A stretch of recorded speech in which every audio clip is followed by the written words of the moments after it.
dari kelompok 2. Saya sendiri, Keiza Natanila, Azima Putri Anjani, Ummul Fatimah, Makira Zara Putri Ufandi, dan Nabita Fiana Jamal. Pada video kali ini kami akan membahas tentang meiosis 2, yang sebenarnya adalah proses pembelahan sel yang penting untuk pembentukan sel-sel kelamin seperti sel sperma dan juga sel telur.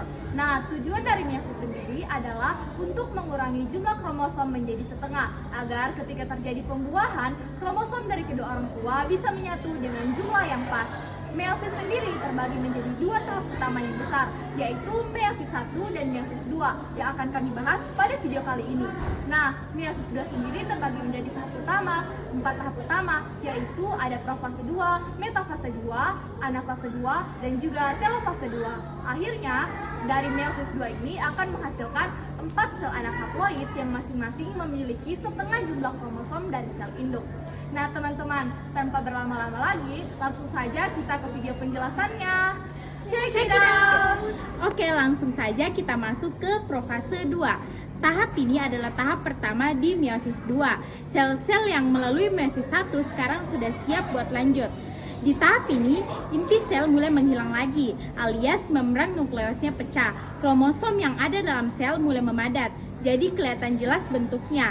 Dari sentriol-sentriol yang ada dalam sel mulai bergerak ke kutub berlawanan, dan tahap ini mirip yang terjadi di profase meiosis. Tapi bedanya DNA-nya udah nggak direplikasi lagi, soalnya udah selesai di meiosis 1. Jadi di sini kita akan langsung siap-siap buat masuk ke tahap selanjutnya.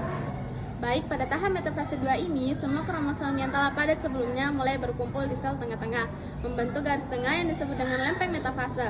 Mikrotubulus yang berfungsi sebagai tali penghubung dari sentriol-sentriol menempel pada bagian tengah kromosom, yang disebut dengan sentromer. Hal ini sangat penting agar saat proses pemisahan kromatid berlangsung, semua kromatid dapat ditarik dengan sempurna dan ke arah yang tepat. Dengan demikian, tahap ini merupakan persiapan akhir untuk memulai pemisahan. Oke, lanjut ke anafase 2, bagian paling seru menurut aku. Di sini, kromatid saudara yang tadinya saling menempel satu sama lain di sentromer mulai dipisahin. Mikrotubulus mulai narik kromatid ke arah yang berlawanan. Misalnya seperti tarik tambang, tapi setiap sisinya memiliki bagian yang sama. Setiap kromatid yang ditarik itu sekarang dianggap sebagai kromosom baru. Jadi kita punya satu set lengkap di masing-masing kutub sel. Tahap ini penting banget biar tiap sel anakan nanti mempunyai materi genetik yang lengkap meskipun jumlah kromosomnya tinggal setengah. Dan akhirnya kita sampai di tahap terakhir, yaitu tahap telofase 2 dan sitokinesis. Di sini membran inti mulai terbentuk lagi di sekitar kumpulan kromosom di setiap ujung sel. Kromosom yang tadinya padat mulai jadi lebih longgar kembali ke bentuk benang-benang kromatin. Setelah telofase selesai, masuk ke tahap sitokinesis, di mana sitoplasma sel itu mulai terbelah.